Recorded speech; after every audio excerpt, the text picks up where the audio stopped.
Hello and welcome to Tech Edge. I like cameras. I find them really interesting, and in my hands I have one of the most interesting cameras I've ever seen.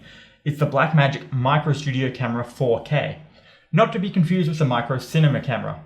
It's pretty darn unique. You can't even record with it.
So the camera has no memory card slot, doesn't even have a screen.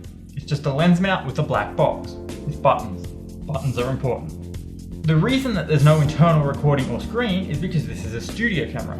So it basically just acts as a sensor and a video output.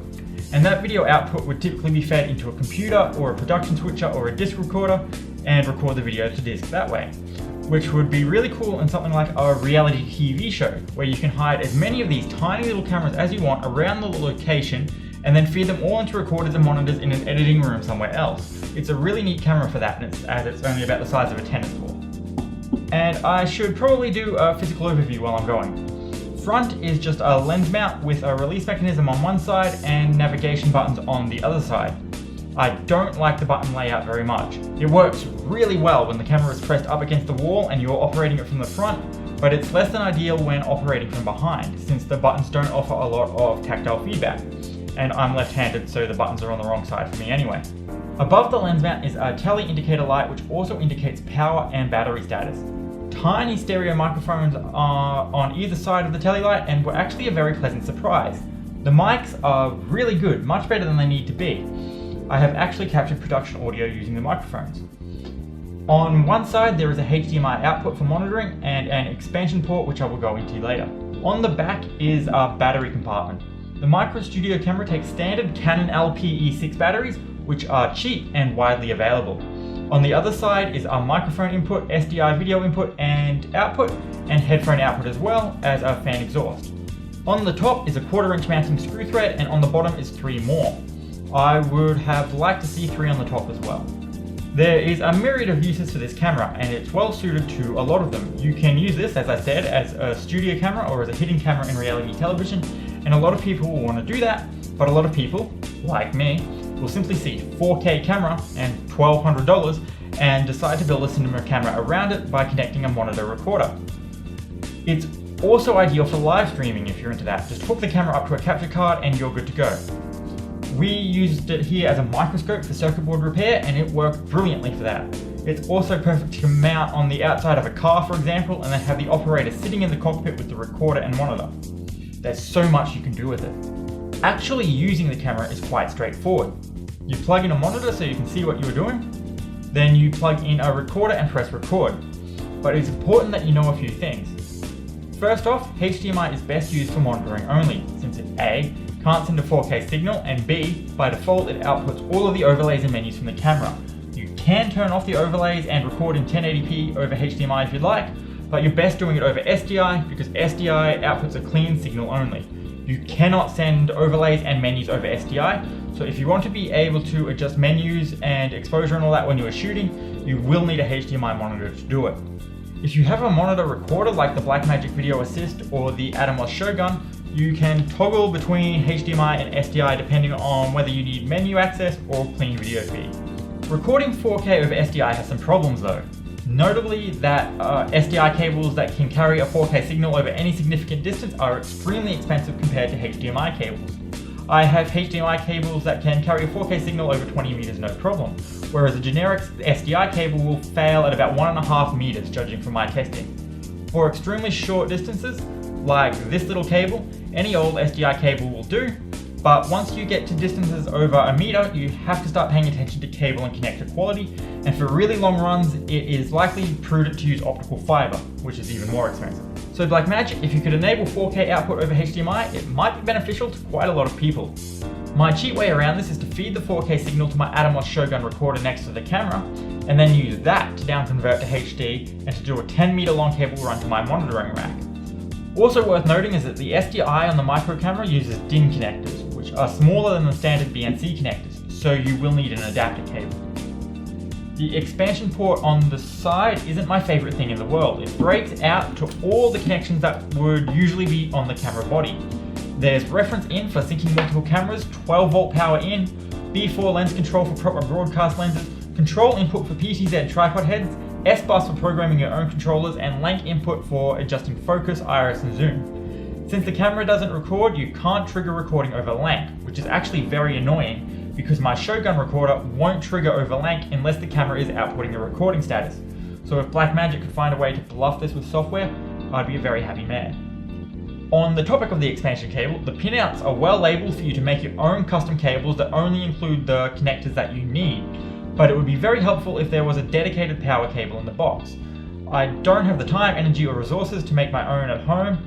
I don't have access to anyone who can make one, and I very often want to plug this camera in without having the rest of all this jumble. Moving on to software, it's a fairly basic menu system that allows you to adjust all your options using the buttons on the front. Only thing really worth noting is that you can configure all of your S-bus channels to custom functionality for if you're programming your own remote controller. Image quality time. It's good.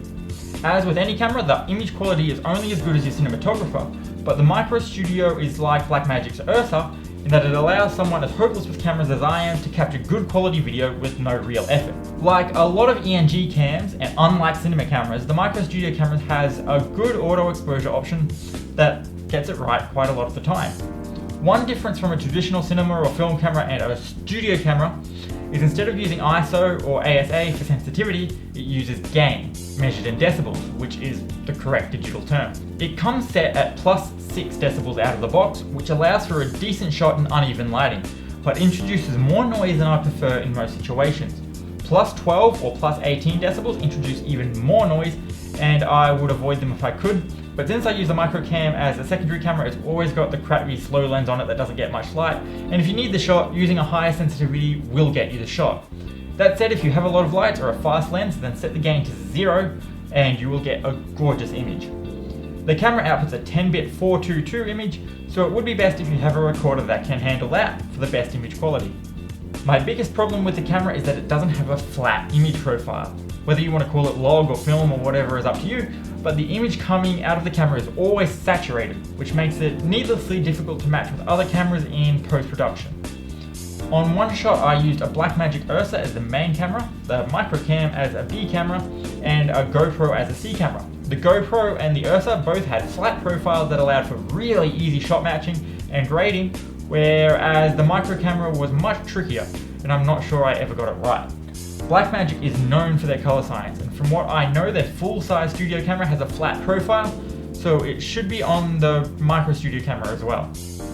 There is an inbuilt color corrector, but it can only be controlled from an A10 production switcher that I know of, which is fantastic in a live production environment, but in a situation where all of that work is done in post, it's not really helpful. And that's the kind of bizarre thing about YouTube and Twitch and all of these hip modern ways of distributing content. I have what's essentially a live production studio here. The cameras never move, the lighting is fixed, I sit down, press a button, and read off of a teleprompter.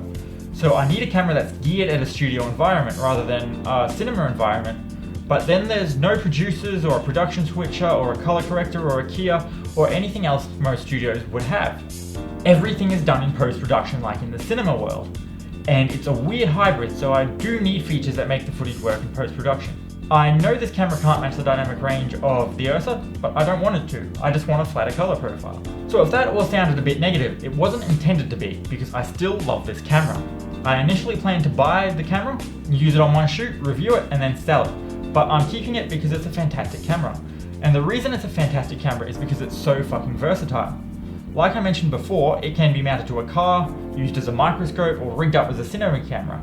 I can feed it directly into my URSA and use the URSA to monitor multiple camera angles.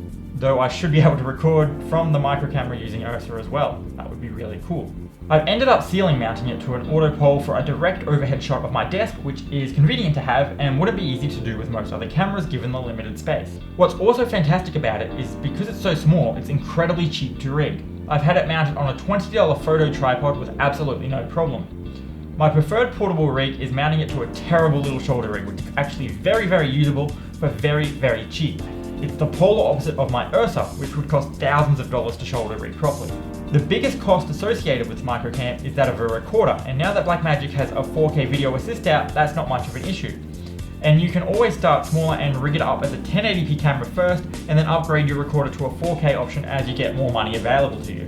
Lens selection is great as well. It uses a micro four thirds lens mount, which means you can use any micro four thirds lens or adapt to anything you want. I have a Canon adapter on mine, which actually cost me around $800 in Australia, and it's just a simple adapter, so beware of costs like that. You can also adapt to Nikon lenses, professional broadcast lenses, or professional cinema lenses. The world is your oyster. So that's my 2 cents. The Micro Studio camera is a pretty fantastic camera considering the unlimited possibilities of things to do with it, the low price and the high image quality. It just needs a few concessions to make it usable in a more cinematic environment, namely a flat color profile, but also the ability to send a recording trigger over LANC or HDMI, a 4K signal over HDMI, and an upgrade to the URSA that allows it to act as a recorder or switcher for the Micro Studio camera. Yes, I know this is a studio camera and not a cinema camera, but at this price point, people will want to use it for both, and there's no hardware limitations. It's all software, as is often the case with Blackmagic products. I hope you found this review helpful. Thanks for watching TechDredge. I'll see you next time.